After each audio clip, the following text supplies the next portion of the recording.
এক পর্যায়ে আমি গলার দড়ি দিয়ে দিলাম। আসলেই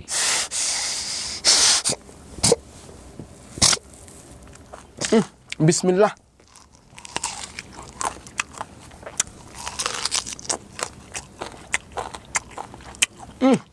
সেই স্বাদ, কি স্বাদ লাগতেছে আমার কাছে, এত স্বাদ লাগতেছে কে দাদা এই ফল।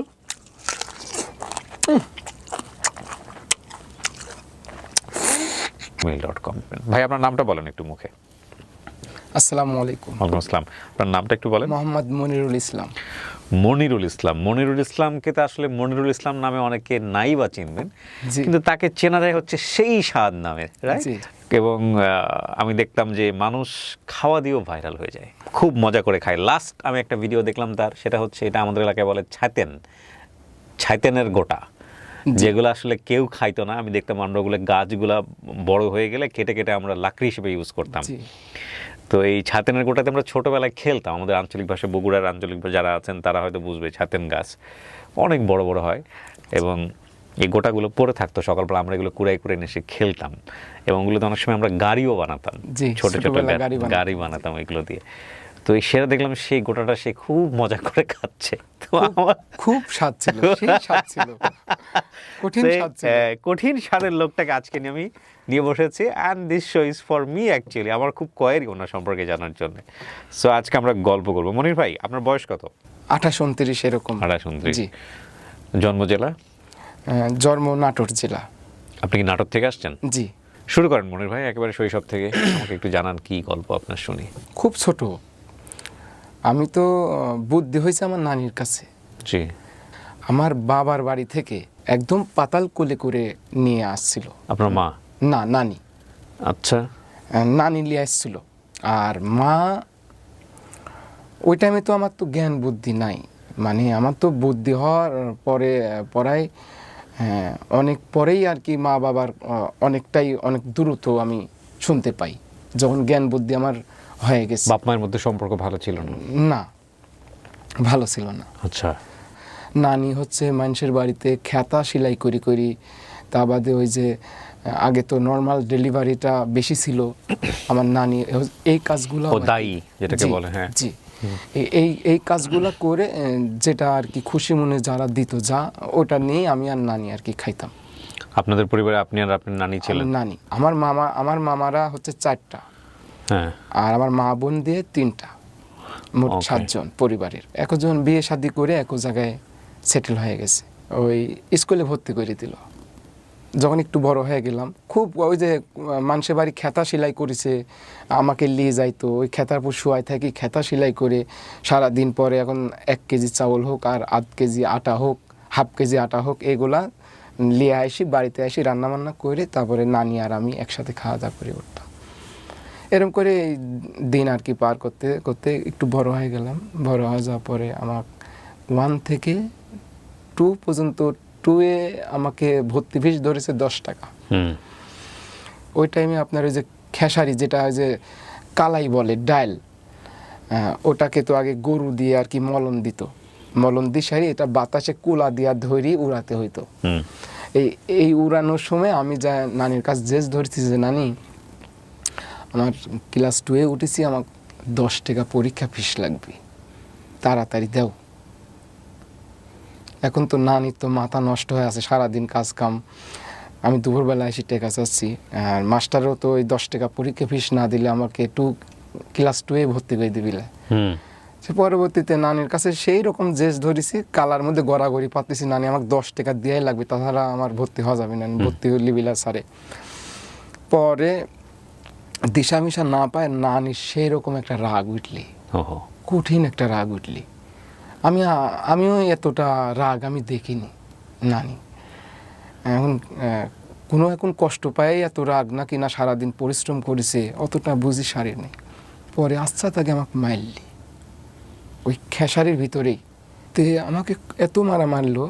এই বাড়ির পাশে আমার নানির বাড়ির মাত্র 10 ধাপ দিলে একটা গৃহস্থ বাড়ি, পরায় ওদের আর কি 350 বিঘা জমি, এরকম একটা গৃহস্থ, আমাদের দেশ গ্রামে যাদের একটু জমি বেশি থাকে তাদের গৃহস্থ বলে। গৃহস্থর মা আমাকে ওই মারা দেখে কোলে পিঠে কইলি চলে আসলাম এই বাড়িতে। তোর নানির কাছ থাকা লাগবি না, তুই হচ্ছে আমার বাড়িতে থাক, তুই লেখাপড়া তুই আমার বাড়ির থেকেই করবি। তাও 1-1.5 বছর ওরির বাড়িতে আমি থাকিছি, খাইছি। নানি খোঁজ খবর নিত না? নানি ওই যে এই বেলা ও বেলা আসতো, দেখে যেত। জি, যে কথা বলে আমাকে নানির কাছ থেকে নিয়ে আসলো, সেই কথার সাথে আর মিল পড়ল না। আমাকে লেখাপড়া শেখালো না, না শেখায়। আগে তো গৃহস্থ বাড়ি প্রায় 30টা 20টা 25টা করে গরু থাকতো।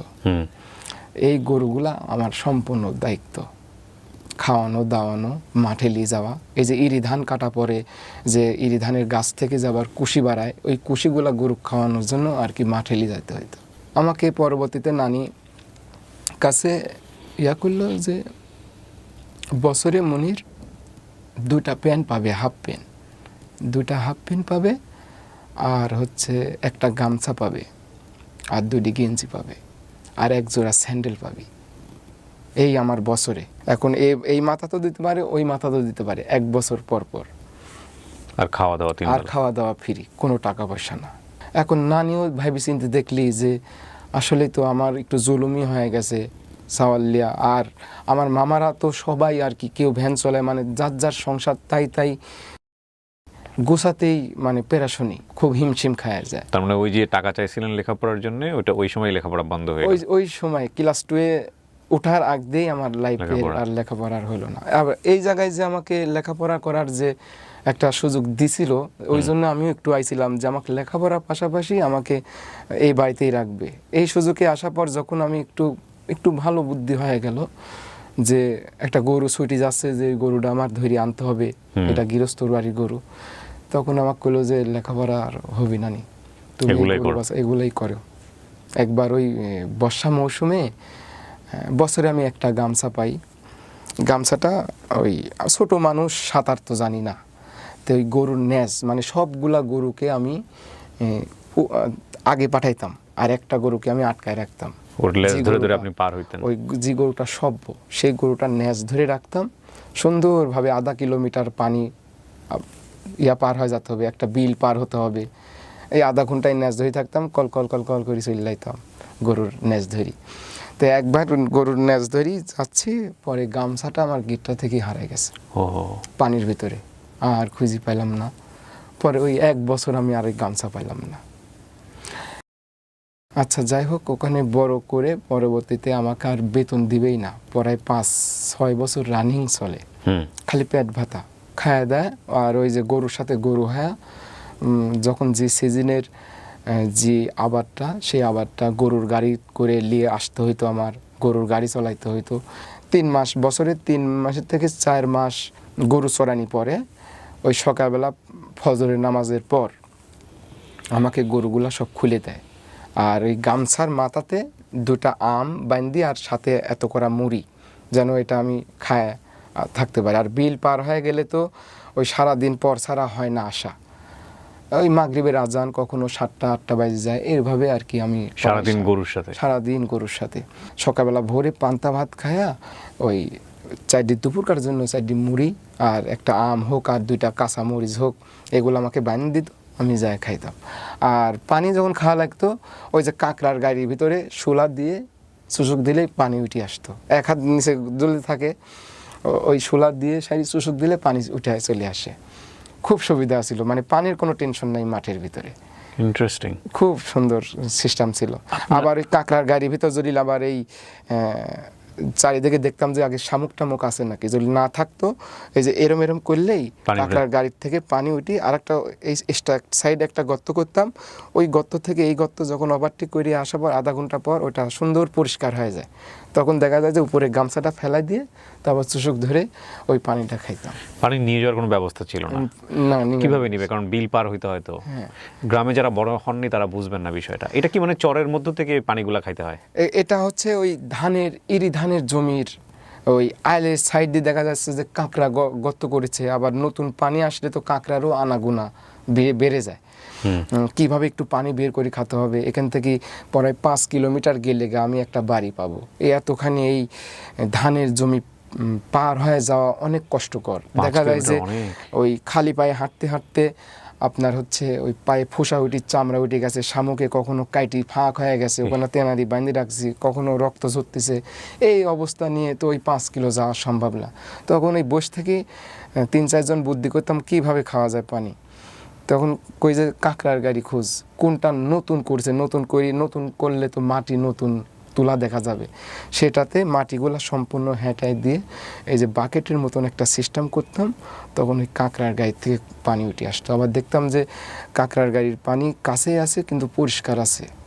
তখন করতাম কি ওই শোলার মাথাতে আবার গামছা, মানে এটা ছ্যাক না, ফিল্টার বানায় চুষক দিয়ে, এখন মানে যতখানি তৃষ্ণা আছে সেই তৃষ্ণা অনুযায়ী আর কি খাইতাম। এবার বুঝতে পারছেন যে ওর জন্য গামছাটা কতটা গুরুত্বপূর্ণ। কিন্তু ভাই আপনার বাবা মা কোথায় এই বয়স পর্যন্ত? আচ্ছা, এটা বলতেছি আর একটু ওই লাইনটা। আমাকে পেন দিত, 2টা হাফ পেন। আমার আবার ছোটবেলা খুব শখের ওই যে পকেটের নিচ দিয়া যে 2-3টা ঝুলপি থাকে, এই ঝুলপিওয়ালা পেনের আমার খুব শখ ছিল। তো এই ঝুলপিওয়ালা পেন আমাকে দিত। বর্ষা মৌসুমে কিন্তু এই আপনার মাঠ পর্যায়ে জমি, ফসলি জমিতে ওই আপনার যদি এক জায়গায় ছোটো করে পা দেন, পাটা অটোমেটিক এই পানির কারণে আর পিছিলির কারণে একটু পাটা বড় হয়ে যাবে। আর বড় যখন হয়ে যায় তখন আমার এই যে নিচের প্যান্টটা মানে ছিঁড়ে যায়। তখন আমি বাড়িতে যাই, বলি যে প্যান্ট আমার ছিঁড়ে গেছে। তোর দৈনিক প্যান্ট ছিঁড়ে, তাহলে না তোকে এখানে মানে প্যান্টের শাড়ি কাপড় এখানে দোকান দিয়ে দিতে হইতো। তোর সব সময় প্যান্ট ছিঁড়ে। আমি ওদের বোঝাতে পারতাম না। আর প্যান্টটা যদ্দূ সম্ভব আমাকে আরও কয়েকজন বলতো যে তোকে এই প্যান্ট কিনে দেয় মনে হয় এই গায়ের পোশাক কিছু কাপড় বলে যে নরম কাপড়, ওই কাপড়ের প্যান্ট তো টিকবে না। 1 সপ্তাহ যায় না আমার প্যান্ট 2টা ছিঁড়ে যায়। অনেকেই আবার যারা একটু বড় লোক, প্রভাবশালী, যারা ওই কাজের লোক পায় না, নিজেরা গরু নিয়ে যায় মাঠে। গরু তো অবলা জাত, খাওয়াতেই হবে। তাইলে ওই গেলে দেখা যায় যে কয় যে যা আমার সাওয়ালের 2টি প্যান্ট আছে, তোকে আমি দিব না। আমার লাইফের অর্ধেক জীবনে আমি মানুষের ব্যবহার করা কাপড়ই পরেছি, ওখানে তো আমাকে ওই মানে যতদিন রাখবে তাও ওই পেট বাঁধাই থাকবে, মানে 1 টাকাও দিবে না। পরবর্তীতে নানি রেগে গেল যে এত কয় বছর হলে আপনার বাড়ি থাকে, খালি পেটে আর ভাতরে কাপড়টাও ওইভাবে দেন না, তাহলে আমার নাতিটাকে ওইভাবে রাখ বলে আপনার কাছে। সম্পর্কে একটা ভাবি, মানে ওই ভাই হচ্ছে সরকারি চাকরি করে, ওই ভাই বলল যে 1000 টাকা মাসে দিবনি, বছরে 1000 টাকা দিবনি। তে বলল বছরে 1 বছর পরে 1000 টাকা, তাই কি হয়? ওই ছেলেটার কি ভবিষ্যৎ নাই? ওই ছেলেটা কি করে খাবে ভবিষ্যতে? 1000 টাকা বছরে, এই 5-7 বছর তো আপনি এমনি রাখলেন, তাহলে আপনার কি কোনো লাভ হয় না এখানে? তখন কোসে এরই উপরে আমি পারবো না নি। ঠিক আছে, 1500 টাকা আর কি কমপ্লিট করা হলি বছরে 1500 টাকা। 1500 টাকা করে মনে হয় 2 বছর থাকা হয় আবার পৃষ্টি। তারপরে আর বেতন বাড়াবে না। আমাকে নানি সময় যখন ভালো লাগতো না তখন নানির কাছে আমি যাইতাম। পাশাপাশি তো 1 মিনিট লাগে নানির বাড়ি যেতে। নানির কাছে আমি জিজ্ঞাসা করতাম আমার মা বাবা কো। হ্যাঁ, ওই তার ছোটোবেলাও আমাকে যেভাবে বলেছে, এই রানিং অবস্থায় মরার আগ পর্যন্ত আমাকে বলেছে যে আমার মা নাকি আর কি চাকরি করতো, আব্বা কৃষিকাজ করতো। এক পর্যায়ে মা বাবার ভিতরে একটা ছেঁড়াছেড়ি হয়ে যাওয়ার পরে এখন চট্টগ্রাম বাদুরতলা না কি একটা জায়গা ছিল বলে নাকি, বলতে পারবো না, সেই জায়গাতে নাকি মা চাকরি করতে চলে যায়। তারপরে যাওয়ার পরে আর ওখান থেকে আর কি চিঠির আর উত্তর পায় না। তো সবাই আর কি আমার নানিরা, পাড়া প্রতিবেশী সবাই আর কি জানতো যে মারা গেছে, সবাই জানতো, আমিও জানতাম। আমিও ওই যে বিভিন্ন জায়গায় আমাকে যখন বলতো মা বাবা আছে নাকি, আমি বলতাম যে মারা গেছে, আমি যা শুনেছি তাই বলেছি। বেলকুচি একটা খালার বাড়ি, আসা যাওয়া করতাম, করতে ওই বাড়িতে আমি যে গৃহস্থ বাড়িতে থাকতাম, থাকা অবস্থায় নানিটা মারা যায়। নানিটা আমার কুল করে দিয়ে যেতে পারে নাই। আমি তো এখন ভাষ্যমান হয়ে গেলাম। বাপেরও খবর জানেন না? বাপের খবর ওইভাবে জানা নাই, আর বাপের বাড়ি তো আমার যাওয়া নাই, যেহেতু নানি আমাকে লিয়ে আইছে, তারপরে বাপের বাড়ি আমার যাওয়া নাই। বাপের বাড়ি হচ্ছে আপনার আমার নানির বাড়ি থেকে 7 কিলোমিটার দূরত্ব। আমি এখন অথই সাগরে পড়ে গেলাম, আমি কি করব? আমি এখন খালি ভাবি যে আমার মাথা ভর তো কিছু নাই। আমাকে বেলকুচির খালা নিয়ে আসে, আমাকে একটা চাকরি দিবে ঢাকা শহরে। তাহলে কি করতে হবে, ওরির বাড়ির যে টিলার আছে ওই টিলারটা আমার চলাতে হবে। তো ওই জায়গায় আমি 4 বছর থাকি। আজ চাকরি দিবে, কাল চাকরি দিবে, এই তো ভাই আসতেছে, আসলে আপনার সাথে কথা বলবে। তে 4 বছর পরে ওই যে আমাকে চাকরি দিচ্ছে তার খালাতো বোন জামাই এই ঢাকাতেই থাকে। ওই অ্যাপার্টমেন্ট যে পাইলিং থেকে শুরু করি যে একটা বিল্ডিং তৈরি হয়, সেই বিল্ডিংয়ের মানে ওই রড আসতেছে, সিমেন্ট আসতেছে, ওগুলা দেখাশোনা এবং খাতাতে একটু এন্টিমেন্টি এগুলা করা লাগে। আর আমাকে চাকরি দিচ্ছে কি, যে ওই যে অ্যাপার্টমেন্টটা যে হচ্ছে ওই অ্যাপার্টমেন্টের ওই কলমে বা ইট গাঁথনি হয়ে গেলে আমার ওই পানি দিতে হবে। তিন বেলা আমার ওই পানি দিতে হবে। তো এই চাকরিটা আর কি আমাকে ওই 4 বছর ওরি বাড়ি থাকলাম। ওরি বাড়িও একদম নীল, ওই যে কাজ করে দিতাম বাড়ির ছেলের লাগান, মানে আমার কোনো এখানে বছরে কোনো 1 টাকাও আমাকে দিত না। শুধু পেটে ভাতে, শুধু পেটে ভাতে, কাপড়টাও আমাকে দিত না। আমি কিন্তু পোশাক আশাকে অতটা আমি না, আমি খুবই মানে আমি পুরাতন কাপড় চোপড়ে বেশি পছন্দ করি। এখন আমি নতুন পোশাক করি না। আমি যে আমার এই যে বাড়িয়ালি হচ্ছে এই দুটা 3 বছর আগেই দেখি, 2 বছর আগেই দেখে দিছিল। তো আমি ওই ঈদ ছাড়া আমি আর পড়ি না। এটা ঈদের নামাজ পড়তে গেলে এটা পরে যাই, আর না হলে ধুই ইস্তারি করে সুন্দর করি প্যাকেট করি ওই 1 বছর আর মনে থুই দিই। এখন যে আমাকে চাকরি দিল ওর যে খালাতো বোন জামাই যে এই চাকরির যে টাকা লাগবে এটা আমি আর জানি না। আমাকে সেই টাইমে 5,000 টাকা চাচ্ছে, যে এটা হচ্ছে বসদের আর কি অ্যাপার্টমেন্টের যে ইঞ্জিনিয়ার আছে সেই বসগুলাকে আর কি চা পানি খাওয়াতে হবে, 5,000 টাকা লাগবে। তো এখন আমি তো সারা বছরই তো আমি এত বড় হইলাম, আমি 5,000 টাকা চোখেই দেখিনি, আমি কিভাবে দেব? পরবর্তীতে আমি ওই ভাই কইলাম যে ভাই আপনি আপাতত, তাহলে উনি বলবে না যে আমার ভাই 4-5টা বছর থাকিছে কোনো ব্যাপার না, তাহলে আমি হচ্ছে আপনাকে দিবনি, আপনি চালাইলেন, সেটা না বলি। তাহলে বলতেছে যে মনির তাহলে তুমি হচ্ছে আমি দিয়ে দিচ্ছি, তুমি বেতন পাইলে, আমার বেতনও হচ্ছে 5,000 টাকা, 4,500 টাকা 500 টাকা আর কি ওর চা খাওয়ার জন্য এক্সট্রা করে দিতে হবে। আমাকে জেনুইন দিবে 4,500, আর 500 টাকা ওই মাসে মাসে ওরিকে দিতে হবে। 3 মাস কাজ করার পর ওটা করি সারি আমার টাইফয়েড জ্বর আসে, পরে আবার খালার বাড়ি চলে গেলাম। ওখানে প্রায় আমার 2-2.5 বছর ওখানে থাকা হয়। থাকি সারি ওখানে আমার ড্রাইভিংটা অটোমেটিক শেখা হয়। ড্রাইভিংও পারেন? ড্রাইভিং শেখা হয়ে যায়। আচ্ছা। যে আমাকে ড্রাইভিং শেখালো সেই মামাই আমাকে স্পোর্ট ইনফুটের গাড়ি, প্রায় 3 বছর পরে আমাকে গাড়ি দিল, স্পোর্ট ইনফুটের গার্মেন্টসের গাড়ি। আচ্ছা। হেল্পারবিহীন গাড়ি চালাচ্ছি, একটা বড় গাড়ি, হেল্পারবিহীন গাড়ি চালানো খুব রিস্ক।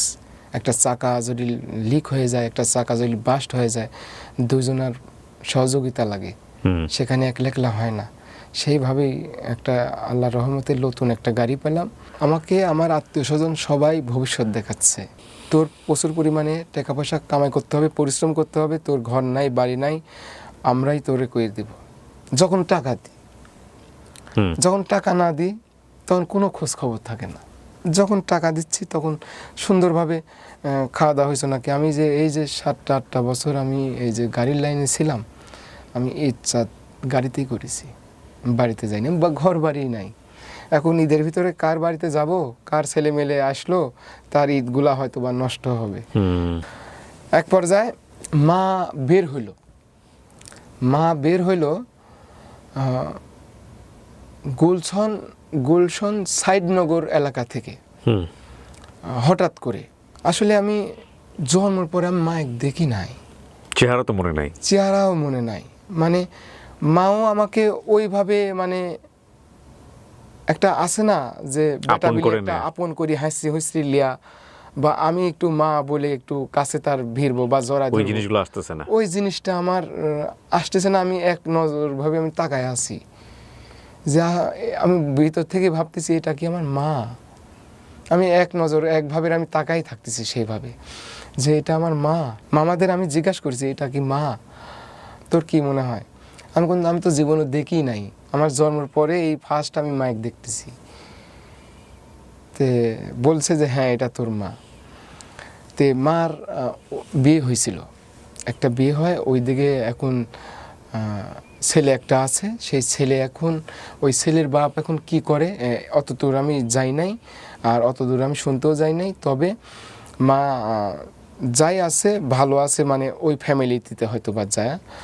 আর আমি যখন মায়ের সাথে দেখা গেল, আমি তখন বাপের কাছেও আমি চলে যাই। ওই বাবারও আর একটা ফ্যামিলি হয়ে গেছে, বাবারও যে আমি যাওয়ার পরে যে একটা সন্তান হিসাবে বয়, বা আমি তো বাড়ি ঘর করে দিব, বা তুই এখানে একটু আদর করা, এই জিনিসটা আমি পাই নাই। মানে জাস্ট আর কি আমি একবার সবার থেকে একটা বঞ্চিত একটা ছেলে। এখন মা বাবা যে এই যে বের হইলো, তাহলে এখন আমি কেমনে কই যে আমার মা বাবা সবই আছে, কিন্তু আমাকে পুরো দুনিয়া জানতো বাবা মা মারা গেছে। করোনার ভিতরে গাড়ি চালানোর চাকরিটা আমার চলে গেল। চলে যাওয়ার পরে আমি বাড়িতে চলে গেলাম, খালার বাড়িতে কৃষিকাজ আবার পুনরায় শুরু করে দিলাম। তে আমার ওই ছোটোবেলা খুবই দুঃখ কষ্ট নিয়ে মানুষ হয়েছি। ওই যে নানি আমাকে এটা ওটা আইনি খাওয়াইতো, ওই টাইমে আমার ওই কাঁচা তরকারি আমি খাইতাম। কি বলেন? সেই রকমভাবে খাইতাম পেটের ক্ষুধায়, মানে জড়ো সড়ো, মানে আমার পারতেছি না যে আমি মরি যাই, অস্থিরতা ভাত করতো। তখন কি করতাম, ওই নানি এই বাড়ি থেকে সিম, ও বাড়ি থেকে আনাজ, ও বাড়ি থেকে ধুমা, ও বাড়ি থেকে করলা আনি বাড়িতে রাখতো, রান্নার সময় দিতাম না, আমি লিয়া খাইতাম।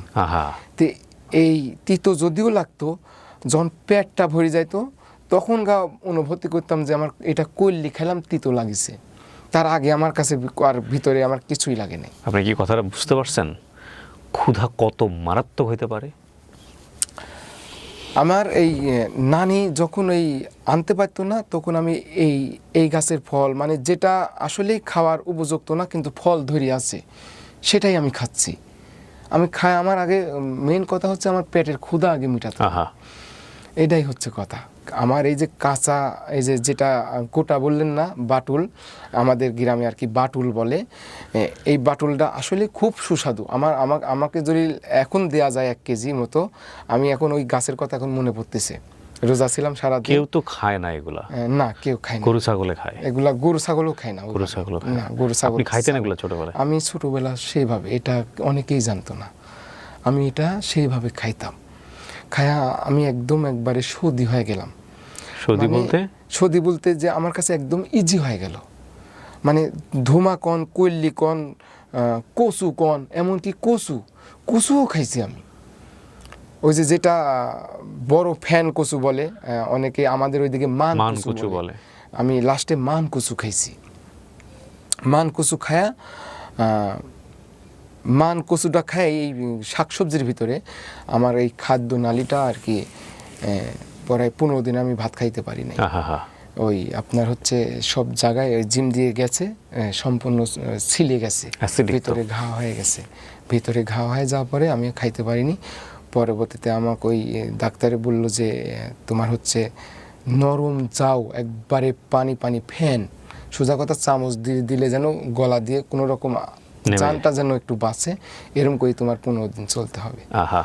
তখন আমি আর কি ওই কচুটাতেই আমার একটু এফেক্ট করছিল। তাহার যত আমি কাঁচা তরকারি খাইছি, আমার কোনোটাতেই আমার মুখের স্বাদ কাড়িয়ে নিতে পারে নাই। সবগুলা খাবারই সেই স্বাদ লাগেছে, এক কথায় প্রচুর পরিমাণে স্বাদ। আমি যখন চাকরি ছেড়ে বাড়িতে চলে গেলাম, তো বাড়িতে চলে যাওয়ার পরে তো আমার একটা কাজ করতো যে আমি, সবাই নাচ করে, গান করে, বিভিন্ন মডেলিং করে, তো আমার তো সব থাকলে আসলে আমি যে ফ্যামিলির একটা ছেলে, আমাকে ওসবই মানাবে না। তো আমি কি করব, আমি কাজের পাশাপাশি আমি যে কাঁচা যে খাবারগুলো খাইতে পারি এগুলো আমি খাবো, আর আমি বলবো সেই স্বাদ, এত স্বাদ কি জন্যে আমার ভিতর থেকে এটা। তো আসলে কি এটা রান্না করার পর স্বাদ লাগবে, যেটা তিতো জিনিস সেটা তিতো ফ্লেভারে স্বাদ লাগবে, কিন্তু আমার কাছে A to Z সব স্বাদ লাগে। এইরকম একটা প্লেন আমার ভিতরে আসলো। তো এটা টিকটকে করতাম, তো টিকটক করতে লাগি আমার ওই খালার বাড়িতে একটা স্টুডিও, অনেক স্টুডিও নামে একটা দাদা, সেই দাদা আমাকে বলে যে আচ্ছা মনির, তুমি তো এগুলা সবই তুমি খাইতে পারো, বা টিকটক যেহেতু করতেছো এগুলাই তুমি হচ্ছে একটা পেজ করো, একটা ইউটিউব করো, ইউটিউব পেজে ইউটিউবে এগুলা ছাড়ো, তাহলে তোমার একটা এটার থেকে নাকি টাকা পয়সা ইনকাম করা যায়। যা খাই তাই আমার ওই মানে ভাইরাল হয়ে গেল।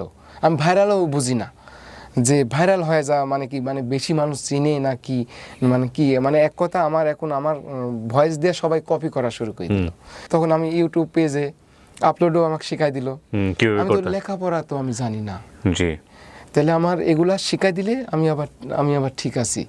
তো এভাবে করতে করতে এই তোরে খালারা আমার মেয়ে দেখতেছে, ছেলের বয়স হয়ে যাচ্ছে, একটা বিয়ে শাদী দিতে হবে। তো পরবর্তীতে খালার বাড়ির পাশেই আর কি আমাকে একটা বিয়ের একটা পরামর্শ তাদের ভিতরে চলে। 1 মাস পরে আমার আইডিটা হ্যাক হয়ে যায়, ফেসবুক পেজ 3.5 লাখ ফলোয়ার হয়েছিল। সে আমাকে বলছিল টিন সার্টিফিকেট তৈরি করতে 2000 টাকা লাগবে। আমি 2000 টাকা পাঠাইছিলাম। পাঠানোর পরে সে টিন সার্টিফিকেট করেছে ঠিকই তার নামে করি, এ টু জেড সব কিছু, তার মনিটাইজেশন যে পেজটা আইছে সম্পূর্ণ তার নামে করে সে পেজটা নিয়ে নিছে। 1 মাস পরে পেজটা আর অলরেডি আর নাই, সেও খুঁজে পাচ্ছে না। তো এখন পেজটা এখন সেও বলতেছে হ্যাক হয়ে গেছে এরকম। তখন আমি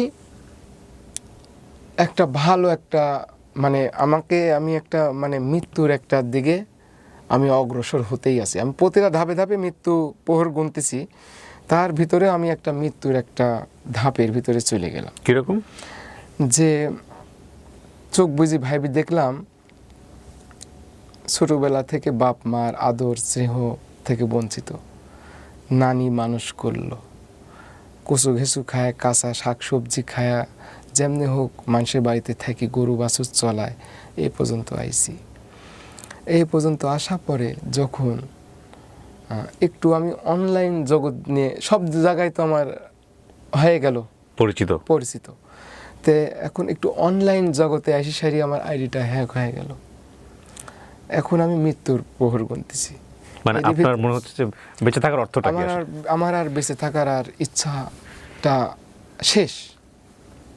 আমি যে ডাল ধরতেছি সেই ডালই ভেঙে যাচ্ছে। চাকরি হারালাম, সবকিছু হারালাম। মানে আমি আসলে মানুষটা আমি একাই হয়ে গেলাম। এরই ভিতরে আমার কোনো ভবিষ্যৎ নাই, কোনো ক্যাশ নাই। এক পর্যায়ে আমি গলার দড়ি দিয়ে দিলাম।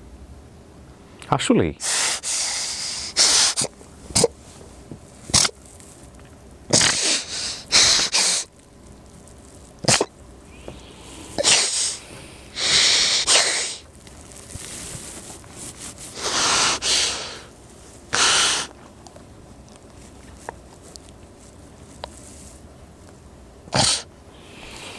আমরা শুধু মানুষদের অল্প কিছু জানি, ভেতরের গল্পটা কি জানি। কত মানুষকে হাসিয়েছে এই কাঁচা সবজি খেয়ে, কচু ঘেঁচু খেয়ে, কিন্তু এটার পেছনের স্টোরিটা কি আমরা জানি? যেটা দেখে আমরা অবাক হই, যেটা দেখে আমরা মিলিয়ন মিলিয়ন মানুষকে চিনেছি, সেটার বিহাইন্ড দ্য স্টোরিটা কি আমরা জানি?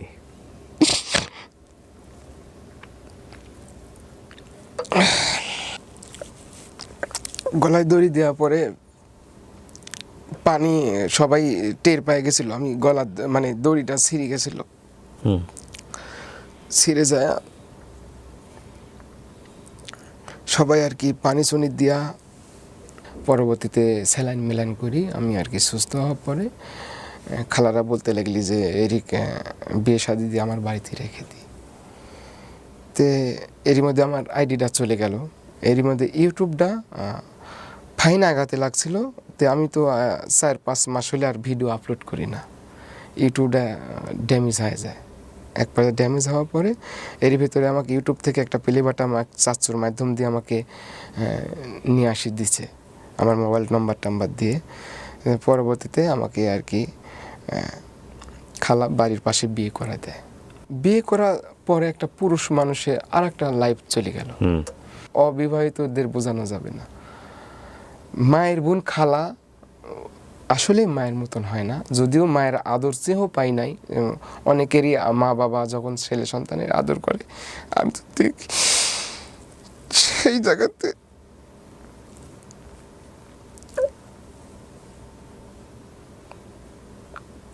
সেই জায়গাতে আমার 3 মাস বিয়ে করার পর 3 মাস আমি থাকতাম। 3 মাস খালার বাড়িতে থাকার পরে আমি এই যে মামাতো ভাই দুবাই ছিল 2 বছর, 2.5 বছর দুবাই ছিল। তাকে আমি সব কথা খুলে কই, সে তখন আমাকে বলে যে আমার বাড়িতে একটা ছাবরা ঘর তুলো। তখন তার বাড়িতে একটা ছাবলা ঘর তুলে বৌলি আমি সেখানে চলে যাই। এই ছাপড়া ঘরের ভিডিও আপনি কিছুদিন আগে দিয়েছেন, এটাই সেই ছাপড়া ঘর? জি, চারপাশে জঙ্গল হয়ে আছে, মাঝখানে। জি, ওই ছাবড়া ঘরেই থাকি। আল্লাহ আমাকে একটা কন্যা সন্তান দিছে। শ্বশুর শাশুড়ি আমাকে যথেষ্ট পরিমাণে ভালোবাসা দেয়। আমাকে বলে টেনশন করেন না, আল্লাহ ভরসা, একদিন হবে, আজ নাই কি হয়েছে, একদিন হবে। আপনি কি করেন এখন? এখন আমি ওই 1 বিঘি সম্পত্তিতে আমি আবাদ করি। 1 বিঘা জমিটা কি আপনার নিজের? এটা হচ্ছে কটের জমি। না, আপনি ইয়ে করে নিছেন, খাই খালাসি বলে এটা, খাই খালাসি নাকি? মানে এটা খাই খালাস না, মানে ওই জমিওয়ালাকে আমি টাকা দিছি, 2 লাখ টাকা দিছি। আপনি জমি দিন রিটার্ন দিবেন, টাকা রিটার্ন দিয়ে দিবেন? যেদিন জমি না, উনার যখন মানে 1 বছরের আগে তো দিতে পারবেই না, 2, 4, 5 বছর যখন উনার হাতে অবস্থা বুঝে যখন টাকা হবে আমাকে ওই টাকাটা দিয়ে দিবে, তখন জমিটা দিয়ে দিবে, তার জমিটা হয়ে যাবে। এই আপনার সম্বল, এই একটা সম্পদ। আর হচ্ছে এই যখন নিজের কাজ না থাকে আমি মানুষের গৃহস্থ বাড়িতে কাজ করি। মানে এখনো আপনার সেই যেটাকে আমরা বলি কামলা খাটা, জি, কাজ করে এইভাবে চলি। সারা দিন শেষে মেয়েটাকে একটু যতখানি কোলে পিঠে রাখা যায় সেটা করি। সব মিলেই মানুষের বাড়ি এখন ওই যে এখান থেকে যেই মনে করেন যে কালকে পাট তোলা কাজ করব, পাট কাটা, এখন দেশ গ্রামে প্রচুর কাজ লেগে গেছে। আপনার ফেসবুকের কি অবস্থা? কি নামে আছে আপনার আইডিটা? আমার আইডিটা এমডি মনিরুল ইসলাম, সেই ব্যাকেটে সেই সাত ব্লগ পেজ, না পেজ, আচ্ছা, সেই সাত ব্লগ। এরই ভিতরে মানে অনেক আমার মুখটা তো চেনা হয়ে গেছে, আমি তো মানে সবার কাছে একটা পরিচিত। তো সেই জায়গায় থেকে আমি আবার নতুন করে যখন শুরু করলাম, যারা পুনরায় যে পুরাতন যে ফ্যাক পেজগুলা ছিল, এই ফ্যাক পেজগুলাতে পুরাতন ভিডিও ছিল এবং আমি নতুন আপডেট যে দিচ্ছি এগুলাও পাচ্ছে, এগুলা ডাউনলোড করে করে ফ্যাক পেজগুলাও মনে করেন যে অনেক বড় বড় আইডি হয়ে গেছে অনেকেরই। তার মানে হ্যাঁ, আমরা এখন ওর যে কন্টেন্টগুলো দেখি সেগুলো কিন্তু পুরনো কন্টেন্ট, নতুন খুব একটা দেখা যায় না। হ্যাঁ, আপনি ভিডিও দেন নিয়মিত? ভিডিও ওইভাবে নিয়মিত দিচ্ছি না। ভেরিফাইড করছেন? জি, ভেরিফাইড করে ফেলছেন? জি। এখন এটা কার তত্ত্বাবধানে আছে? এখন সম্পূর্ণই আমার তত্ত্বাবধানে। Very good, very good. আর ইউটিউবটা এই যে 5-6 মাস যে আমি ভিডিও ছাড়ি নাই, আল্লাহর রহমতে অটোমেটিক 7 লাখ পার হয়ে গেছে সাবস্ক্রাইবার। জি, মাশাআল্লাহ, 7 লাখ। এমডি মনিরুল ইসলাম, 7 লাখ সাবস্ক্রাইবার ইউটিউবে অনেক। ওটা 7 লাখ পার হয়ে গেছে। তো আপনি কত টাকা পয়সা ইনকাম করতে পারছেন? ইনকাম করতে পারি নাই। ওই যে আমার মাইনাসের জায়গায় থেকে মাইনাস হয়ে থাকার পরে আমি ওই জাস্ট ইউটিউবেই 40,000-45,000 টাকা পাইছিলাম। এই তো, এটা না অনেক সাবস্ক্রাইবার, তো ভেরিফাইড হয়নি কেন এখনো? এটা ভেরিফাই হয়ে গেছে না? জি, এখন ওই আমার একটু ওই আইডিটা একটু ফিউজ হয়ে, আর ওই যে আমার জি স্যার, জি এমডি মনিরুল ইসলাম। হ্যাঁ জি স্যার, আপনি ওই যে যেটা করলে আপনারা খুঁজে পাবেন @, আমি দিয়ে দিব, এটা আমি স্ক্রিনে দিয়ে দিব, আপনারা দেখবেন, সাবস্ক্রাইব করেন। হ্যাঁ, অনেক জিনিস তো আপনারা সাবস্ক্রাইব করেছেন, ওরটা একটু সাবস্ক্রাইব করেন, এমডি মনিরুল 931, ঠিক আছে? ওখানেই দেখেন স্যার, আমার ইউটিউবে 5 দিন আগে দিয়েছে একটা ভিডিও, 10 দিন আগে। হ্যাঁ, ইউটিউবে একটা লিংক দেওয়া আছে, দেখেন ইউটিউবেই আইডির ভিতরেই দেখেন ফেসবুকের লিংক আছে স্যার। আচ্ছা, ফেসবুকেও লিংক ওখানে পাওয়া যাবে না? জি। তো মনির ভাই, বয়স তো খুব বেশি না, জি স্যার। জীবনটা এভাবে চলে গেল না, এই জীবনের দিকে যখন তাকান পিছন ফিরে তখন খারাপই লাগবে, এটাই স্বাভাবিক। কিন্তু আপনার তখন একটা মেয়ে হয়েছে, হ্যাঁ, মেয়েটার বয়স কত? 5.5 মাস। আপনার ভিটামাটি বলতে গেলে ওই ছাপড়া ঘর? ভিটামাটি নাই, এখন মামার বাড়িতে আশ্রয় নিয়ে আর কি। ওই ছাপড়া ঘরটাও মামার জায়গা? জি, ওটা মামার জায়গা। এখন আমার জায়গা বলতে একবারই ভাষ্যমানে আছি। আচ্ছা, ভাষ্যমানে আছি, এইগুলা করি। আত্মীয় মানে পাড়া প্রতিবেশীও একটু মানে একটু বাজারঘাটেও আমি বেড়াতে পারি না, সবাই চিনে। মানে চিনে বলতে তা বাদে আমাকে একটু দেয় বেশি এমনি। হ্যাঁ, আমার গ্রাম ছাড়া যদি আমি একটু ফাঁকি বের হই, অনেক ভাইজানেরাই অনেকভাবে সম্মান দেয়, কাছে ডেকে নেয়। কিন্তু আমার মহল্লা টুক্কার ভিতরে মানে আমাকে ওই যে কাঁচা তরকারি খাই জন্য খুব একটা পাত্তা দেয় না বা দেখতে পারে না।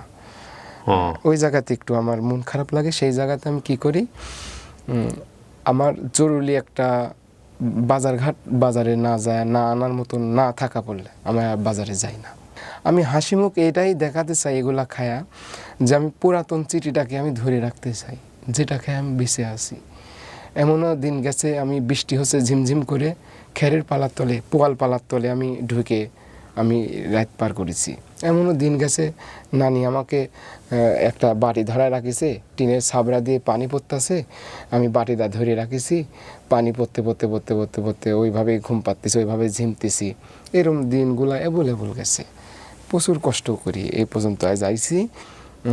একটা জাগে যে আমার মেয়েটাকে যেন আমার মতো না হয়, বাপ মা বিহীন যেন বড় না হতে হয়, কারো যেন লাত্তি উষ্টা খেয়ে যেন বড় না হতে হয়। এই জিনিসটাকে আমি বেশিরভাগ সামনের দিকে ফলো করতেছি। আমার মেয়েটা একটা ভালো একটু লেখাপড়া শেখাবো, ভালো পদ্মাশীল করব। অনেক দোয়া, আল্লাহ আপনার ইচ্ছা কবুল করুক। আমাকে জাস্ট একটু বলেন তো, আপনি ভিডিওটা কি দিয়ে করেন? আমি ভিডিও ফোন দিয়ে করি স্যার। কি ফোন আপনার? Realme Z10 U2।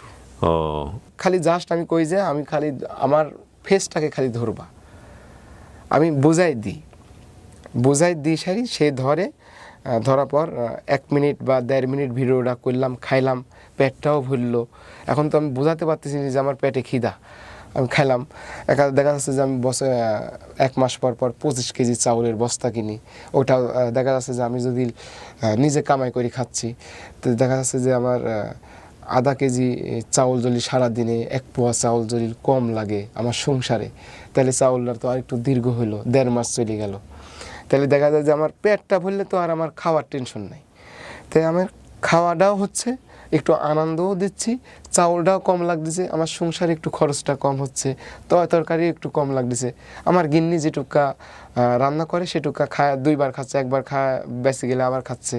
দেখা যায় যে এইভাবে আমি ফাইনভাবে একটা সংসার আমার চলে যাচ্ছে। অন্তত আপনারা ভিডিওতে কি দেখেন? আপনারা ভিডিওতে দেখেন কেউ যে আসলে কাঁচা তরকারি খেয়ে ফাজলামো করতেছে। হ্যাঁ, জীবনকে জানার জন্য একটা মানুষের খুব কাছাকাছি যাওয়া দরকার। আমি হচ্ছে, আপনি যদি লেবু খান টক, আমার কাছে স্যার মানে মেন কথা স্যার, সব কিছু অভ্যাসই মনে হয়, আসলে আমি বোঝাতে পারবো না স্যার। আমার কাছে এত স্বাদ লাগে স্যার, লেবু কন, তেঁতুল কন, কল্লি কন, ধুমি কন, শসা কন, মানে কাঁচা যে তরকারিগুলো রান্না করে খাওয়া যায় সেই তরকারি আমার রান্না করা লাগেই না। কিছু কিছু সময় দেখা যাচ্ছে যে আমি যে কৃষিকাজ করতেছি সেই ফলটা আমি করি নাই, আর এক কৃষক করেছে, সে আমাকে ডাক দেয় যে মনির, আমাকে প্রায় 20 জন ডাকি রাখছে।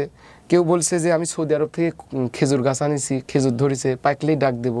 কেউ বলছে যে শাকরোল, কাঁঠালের মতো ছোট ছোট ওই ফলটা রান্না করে খাওয়া যায়, এটার জন্য আমাকে গেল হাটে ডাক দিছে যে আমার জমিতে আসো। অনেকেই তো আমার এখানে একটাই থাকে, আমি তো বলতে পারি না যে আমি পেটের খিদেটা এখনও নিবারণ করি বা আমার বাড়িতে চাউলটা কম লাগে, এটা তো আমি ওপেন করতে পারি না। দেখা যায় যে এটা তো আমার খাওয়া কমপ্লিট হয়ে গেছে, আমি খাইতে পারি, আমার পেটটাও ভরে গেল, বাড়িতে চাউলের অংশটা কম লাগলো, আমি 25 কেজি বস্তার চাউল কিনি। দেখা যাচ্ছে 2 মাস পরে আমার 1 বস্তা 25 কেজি চাউলের বস্তা একটা কিনলেই আমার আর 2 মাস কোনো টেনশন নাই। আমি হাবিজাবি খায় আমার পেটটা ভরে গেলে আমার শান্তি, ঠান্ডা। মনির ভাই, আমার আজকে আপনি এখানে আসবেন সেজন্যে আমি অফিসের একজন কলিগকে দিয়ে এইগুলো আপনার সাথে কথাও বলেছে, বাজার করে নিয়ে এসে রাখছিলাম যে কাঁচা জিনিসগুলো আমি আপনাকে দিয়ে টেস্ট করাবো। কিন্তু আজকের অনুষ্ঠানে আপনি আমাকে এমন একটা মুডে নিয়ে গেছেন, আমার না আসলে আর এটার ইচ্ছা নাই। না স্যার, ব্যাপার না, আপনি দেন, আমি খেয়ে দেবো, আমার কাছে ব্যাপার ইচ্ছা নাই। আমি আপনাকে বলি, সেটা হচ্ছে আমি যদি এটা এমন হতো, এই গল্পটা আমাকে যদি এরকম ফিল দিত যে এটা একটা আনন্দ জায়গা থেকে হয়েছে, আপনি আসলে পারেন, এই টেস্ট থেকে হয়েছে এবং সেই আনন্দের জায়গাটা আমরাও আনন্দ নিচ্ছি, সেটা নিয়ে আমার কোনো সমস্যা ছিল না। কিন্তু আপনার এই কাঁচা সবজি খাওয়ার গল্প, যে হৃদয় বিদারক গল্প, যে জীবনে একদিন পেটের ক্ষুধায় পেটের ব্যথা অনুভব করেছে, সে হয়তো কিছুটা বুঝতে পারবে, আদারওয়াইজ আজকের এই গল্পটা বোঝা সম্ভব না। ওর মতো কন্টেন্ট ক্রিয়েটর যারা, ওর মতো মানুষ যারা এই ভিডিওগুলো থেকে নিজেদের ভাগ্য পরিবর্তন করার চেষ্টা করেন, যেসব চোর বাটপার এদের কন্টেন্ট চুরি করেন, এদেরকে নিয়ে আমার কোনো বক্তব্য নাই। এই যদি একটু লেখাপড়া জানতো তাহলে হয়তো ওর জীবনটা ওই যে প্রথম যে একটা খেয়ে সেই স্বাদ বলেছিল, ওই একটা ভিডিওতেই চেঞ্জ হয়ে যেত।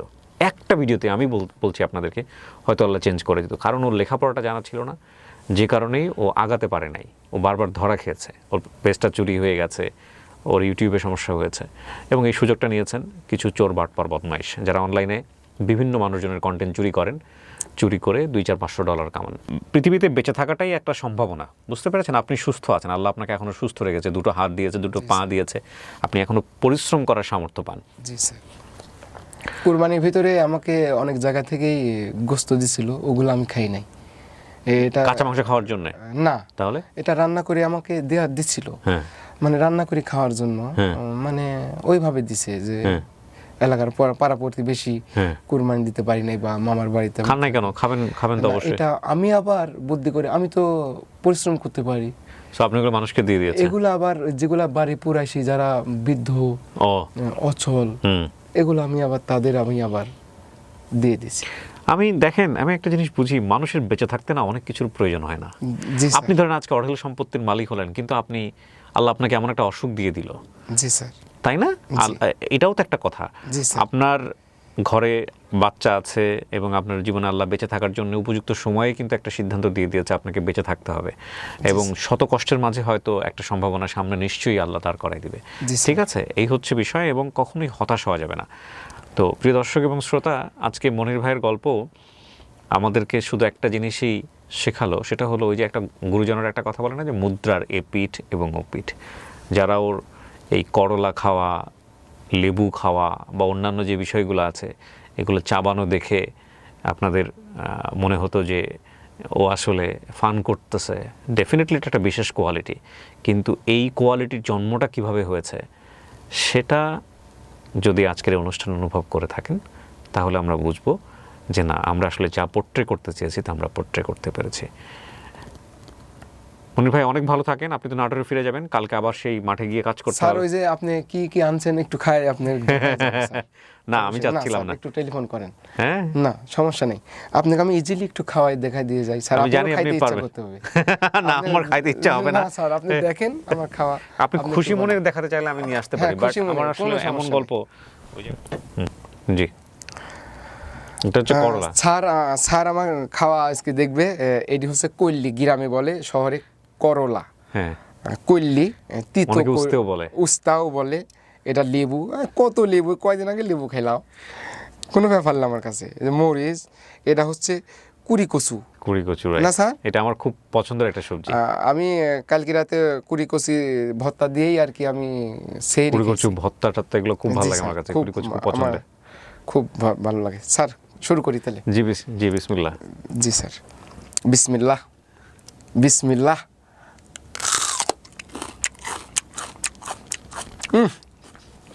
সেই স্বাদ।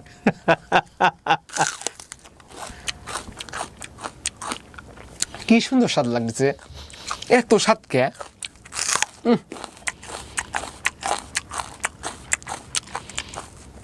সেই স্বাদ লাগতেছে আমার কাছে।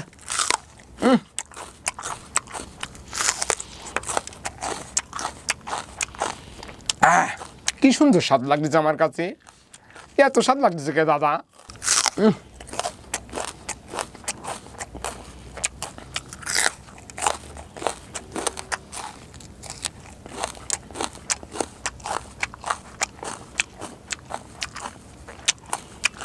দাদা, এটা কি ফল দাদা, এত বড়?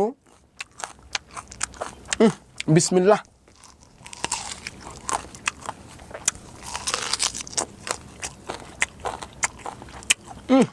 সেই স্বাদ, কি স্বাদ লাগতেছে আমার কাছে, এত স্বাদ লাগতেছে কে দাদা এই ফল?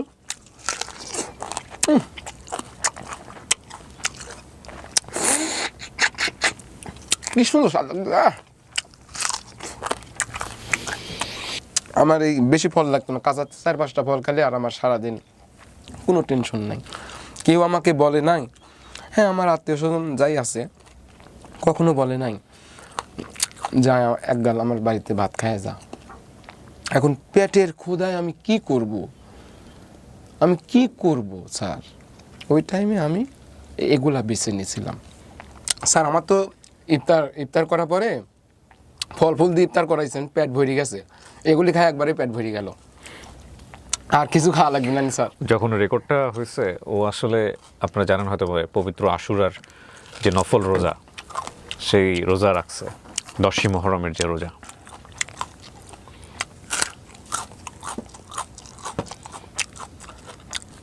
আপনার ভাতের সাথে থেকে